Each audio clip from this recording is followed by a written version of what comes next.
Viewers, अभी colonel Ranbir Singh से बातचीत होते हुए उन्होंने मुझे बताया कि जब वो JSW-IMA में 12th कोर्स में थे और फॉक्स स्क्वाड्रन के प्रति उनका काफ़ी अटैचमेंट है, क्योंकि फॉक्स स्क्वाड्रन में वो रहे। और ये बहुत उल्लेखनीय बात है कि उनके कोर्स में 12th कोर्स में फॉक्स स्क्वाड्रन में एक टाइम में 3 आर्मी कमांडर्स थे और उन्होंने गिनाया कि general RK Gulati, general AK Gautam और जनरल मोतीधार, ये 3 आर्मी कमांडर्स थे। और उसी स्क्वाड्रन में मेजर, वैसे हम लोग कॉमनली कहेंगे मिस्टर जसवंत सिंह, जो कि भारत के विदेश मंत्री रहे, वित्त मंत्री रहे अटल जी की कैबिनेट में, वो भी उसी स्क्वाड्रन के थे। और दूसरी चीज़ ये है कि ये वीडियो जो आज रिकॉर्ड किए गए हैं, ये उन्होंने डेडिकेट किए हैं 51 माउंटेन रेजिमेंट के लिए। लेकिन उसके साथ साथ ये नहीं भूलना चाहिए कि उनका 39 मीडियम के प्रति भी बहुत अटैचमेंट है, और ख़ास तौर से इसलिए कि उन्होंने लॉन्ग गनरी कोर्स और स्टाफ कॉलेज कोर्स साथ साथ जो 1965 और 1971 की लड़ाई थी, वो भी उन्होंने 39 मीडियम की ओर से भाग लिया था। बातचीत का सिलसिला आगे जारी रखते हुए अब मेरे पास कुछ सवाल हैं, जो कि ये जो फ़ायदेमंद योग और सूक्ष्म व्यायाम के वीडियोज़ हमने देखे हैं, बना रहे हैं, इससे जुड़े हुए हैं लाइफस्टाइल के बारे में।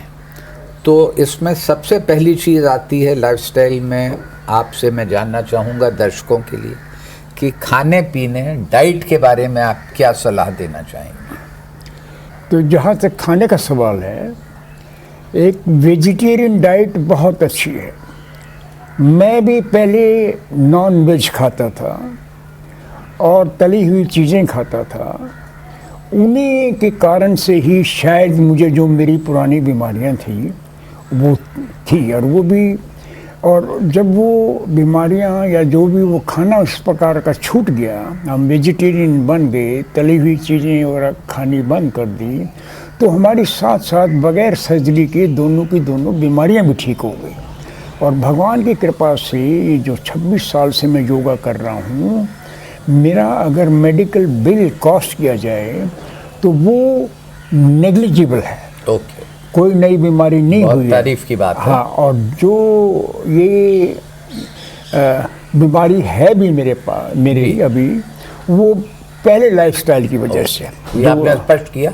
अब जो आपने कहा खाना सिंपल होना चाहिए, उसको अगर आप थोड़ा एक्सप्लेन करें, सिंपल से आपका तात्पर्य क्या है? अच्छा, सिंपल का ये है कि भी अपना खाएं, ये जो फ्रूट्स, ताज़ी फ्रूट खाएं जी, अपना जो है वेजिटेबल्स खाएं जी, हाँ।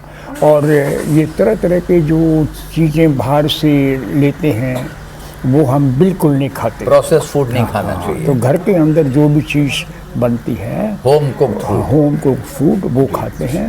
और मैं ये तली हुई चीज़ें नहीं खाता, तड़का भी नहीं लगाता। अपने जो भी दाल सब्जी दोपहर को बनती है या शाम को बनती है, वो बॉइल्ड होती है, पर उसके अंदर हम हर प्रकार के दूसरे मसाले डाल लेते हैं स्वाद के लिए। हाँ, स्वाद के लिए। उसमें हल्दी भी डालते हैं, धनिया भी डालते हैं। उसके अंदर जो है थोड़ा सा ये जो और दूसरी चीज़ें जो हैं, वो भी, लहसुन है, अपना प्याज है, ये सारी चीज़ें उसके अंदर डालते हैं और उसका अच्छा स्वाद आता है। दूसरा सवाल ये है कि जो लोग अल्कोहल या सिगरेट, स्मोकिंग के, टोबैको के प्रति जिनकी आदत पड़ी हुई है, उनको आप क्या सलाह देना चाहेंगे? मैं तो ये कहूँगा कि ये जो चीज़ें हैं ना, कोई एक ऐसा इंटरेस्ट लें, साइड बाय साइड अपना कोई डेवलप करें, जिससे आपको उस चीज़ में रुचि इतनी हो जाए कि वो अपना लाइफस्टाइल खाने का भी आपको एक किस्म का हौसला बढ़ाए, बदली करने के लिए। हाँ, तो इच्छा और बढ़ जाए। जी। तो हमारा भी ऐसे ही था, हम भी पहले शराब पीते थे, नॉन वेज खाते थे, अपना स्मोकिंग करते थे।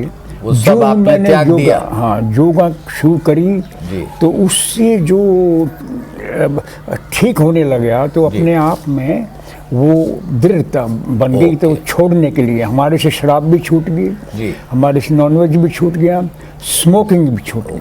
बहुत अच्छा। तो ऐसा कोई इंटरेस्ट आपने डेवलप करना पड़ेगा अपना। हाँ जी। अगला क्वेश्चन ये है कि ये बात की जाती है कि पोस्चर सही होना चाहिए। घर में बैठे हुए, अगर ऑफिस में लोग काम कर रहे हैं, डेस्क के ऊपर सोफे पे बैठे हैं या टीवी देख रहे हैं, तो पोस्चर के बारे में आपकी क्या सलाह? इसकी सलाह तो मैं यही कहूँगा इसमें कि भी पोस्चर अपना जहाँ तक हो उसकी अपनी स्पाइन जो है वो हमेशा ठीक तरीके से ऊपर रखे, इरेक्ट होनी चाहिए जी। हाँ, कुछ आगे ना झुके जी। और उससे बहुत लाभ होगा। पर उसके साथ साथ जो ही आप काम करते हैं कहीं, जो भी कुछ है, आपके नेक में थोड़ा स्ट्रेन आ जाता है कंप्यूटर स्क्रीन पर, अपना रेगुलरली थोड़ा सा अपना कमर को पीछे करके थोड़ी सी इस प्रकार की, जैसे ये एक्सरसाइज है, ये ऐसे करें। उससे थकावट भी दूर होगी, उससे आपका पोस्चर भी बिल्कुल ठीक होगा। हाँ, बीच बीच में अपने आप को याद भी दिलाते रहें कि थोड़ा सा कॉन्शियस हो जाए, कॉन्शियस होना चाहिए ये। और फिर उसके अलावा अगर योगा एक्सरसाइज सिंपल, जैसे आपने ये कुर्सी पर बैठ कर के ये चीज़ें करी जाती हैं, ये दिखाई गई हैं आपको, आप अगर सवेरे ये बैठ के एक्सरसाइज कर लेंगे तो आपका ये ऊपर से पूरा जो शरीर है पूरा लचीला रहेगा, उसमें भी फायदा होगा, बहुत फायदा होगा उस चीज़। अच्छा, इसी से लिंक्ड है सोने का आइडिया, सोने का मसला, स्लीप के बारे में आप क्या सलाह देना चाहेंगे? देखो, जहाँ तक स्लीप का सवाल है, पहले तो ये कि आप शाम को अपना हल्का खाना खाएं। हाँ, मेरा जो है कि शाम को खाना मैं 7 बजे तक खा लेता हूँ जी। लाइट खाना खा लेता हूँ। किसी दिन खिचड़ी है, किसी दिन कोई और हल्का फूड है, सूप है उसके साथ। क्योंकि आप 9 साढ़े 9 बजे जब सोते हैं जी, उससे पहले हर प्रकार से आपका तकरीबन फूड जो है वो डाइजेस्ट हो जाती है।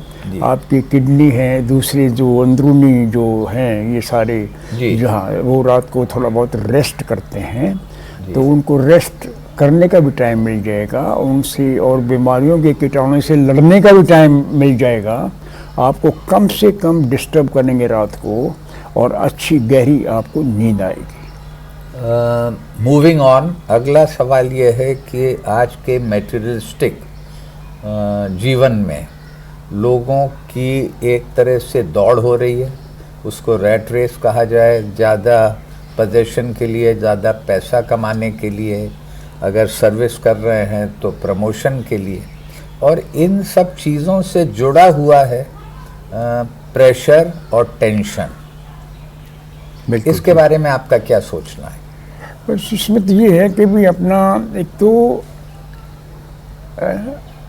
अपना जो एक्सरसाइज वाला मामला है ना जी, आप अगर एक्सरसाइज करेंगे तो बहुत सी चीज़ें अपने आप में ठीक हो जाती हैं। भी पहुंचेगा। हाँ, जैसे हम योगा कर रहे हैं जी, वो सांसों की क्रिया जो है वो इतनी अच्छी है कि लंबे गहरे सांस आप लोगे, वो प्राण शक्ति आपके अंदर काफ़ी जाएगी और उसके अंदर ऑक्सीजन की मात्रा खूब है, तो आपके अंदर जो टॉक्सिन्स हैं तरह तरह की और उस प्रकार के जो भी कुछ ऐसी चीज़ें हैं वो नष्ट हो जाती हैं। आपके जो भावना, जो डिज़ायर जो हैं, वो जो जागते हैं इस प्रकार की, वो भी नष्ट हो जाती हैं। जैसे आपके चित्तरूपी वृक्ष के 2 बीज होते हैं, उसमें एक तो आपकी सांसों की निरंतर क्रिया चलती रहती है और दूसरा जो है ये वासना। तो एक के सूक्ष्म हो जाने से दूसरा अपने आप सूक्ष्म हो जाता है। जैसे हमारे जैसे को गुस्सा आ गया, हम बहुत जब सांसों की इस पर क्रिया पर मन लेके जाएंगे तो पाएंगे आप हाँप रहे हो, रुक रुक के सांस ले रहे हो, तेज सांस आ रहा है, और जिनके हमारे जैसे नकली दांत हैं वो तो गुस्से में बाहर भी निकल जाते हैं। तो अब उस समय अगर आप मन जो भी कुछ वासना जागी है, जैसे गुस्सा आया हुआ है, वहाँ से अपना मन हटा लो तो उसके ऊपर, नहीं तो वो सोचते रहोगे, उसकी फीलिंग होती रहती है ज़्यादा ज़्यादा ज़्यादा। अगर मन एकदम आप सांसों पर ले आए और कोशिश करें कि सांसों की क्रिया को, सांसों की जो स्पीड वगैरह है उसको नॉर्मल कर लें, वो नॉर्मल होते ही अपने आप में वो वासना भी नॉर्मल हो जाती है। बहुत बहुत धन्यवाद। ये आपके जो विचार हैं, जो आपके सजेशंस और रिकमेंडेशंस हैं, मुझे पूरा विश्वास है कि हमारे व्यूअर्स अगर इनको ध्यान में रखेंगे और उस तरह से अपने रूटीन में इन योगिक आसनों को, एक्सरसाइज को शामिल करेंगे तो निसंदेह उनको बहुत फ़ायदा होगा। धन्यवाद। धन्यवाद। जय हिंद और भारत माता की जय। जय। जनरल साहब, thank you sir. Pleasure. Thank you. Thank you sir. Thank you very much.